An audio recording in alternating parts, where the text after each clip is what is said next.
Big boss season 7 ലൈവിൽ ഇപ്പോൾ നടന്നുകൊണ്ടിരിക്കുന്നത് അനുമോളോട് നിവിൻ വന്നിട്ട് പറയുകയാണ്, ഇന്ന് ഞാനാണ് ഈ ബിഗ് ബോസ് വീട്ടിൽ മീൻകറി വെക്കാൻ പോകുന്നതെന്ന് പറയുന്നുണ്ട്. എൻ്റെ കൈപ്പുണ്യം ആരും കണ്ടിട്ടില്ല, അനുഭവിച്ചിട്ടുമില്ല. ഞാൻ എന്താണെങ്കിലും ഇന്ന് മീൻകറി വെക്കുമെന്ന് പറയുന്നുണ്ട്. ആ സമയത്ത് അനുമോൾ പറയുന്നുണ്ട്, കിച്ചൺ ടീമിലാണെങ്കിൽ എന്തെങ്കിലും ഒരു സഹായത്തിന് വന്ന് സഹായിക്കണം, ആദ്യം അതാണ് ചെയ്യേണ്ടതെന്ന് പറയുന്നുണ്ട്.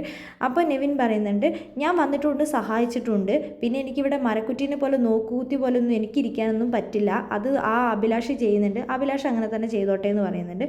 എനിക്ക് എന്താണെങ്കിലും ഇന്ന് മീൻകറി ഉണ്ടാക്കിയേ പറ്റൂ, ഇന്ന് ഞാനാണ് മീൻകറി ഇവിടെ ഉണ്ടാക്കാൻ പോകുന്നതെന്ന് നെവിൻ പറയുന്നുണ്ട്. പക്ഷേ അനുമോൾ തിരിച്ച് റീപ്ലൈ ഒന്നും കൊടുക്കുന്നില്ല.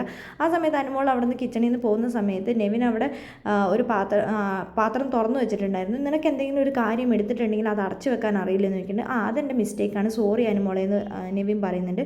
അപ്പോൾ അവിടെ തൊട്ട് അടുത്ത് തന്നെ ബിന്നി ഇരുന്ന് ഫുഡ് കഴിച്ചുകൊണ്ടിരിക്കുക. അപ്പോൾ ബിന്നി പറയുന്നുണ്ട്, അനുമോളെ അവനും ഒരു അവസരം കൊടുക്ക്, അതന്നെ എനിക്കും അവസരം തരട്ടെ, എൻ്റെ കൈപ്പുണ്യം എല്ലാവരും അറിയട്ടെ, ഇന്ന് ഞാൻ നല്ല മുളകിട്ട മീൻകറിയാണ് ഉണ്ടാക്കാൻ പോകുന്നത്. അപ്പോൾ ബിന്നി പറയുന്നുണ്ട്, അധികം മുളകിട്ട മീൻകറി ഒന്നും വേണ്ട, അല്ല ഞാൻ കുറച്ച് മുളകിട്ടിട്ട് നല്ല മീൻകറി വറ്റിച്ചെടുക്കുന്ന ഒരു മീൻകറി എനിക്ക് ഉണ്ടാക്കിയേ പറ്റൂ എന്ന് നെവിൻ പറയുന്നുണ്ട്.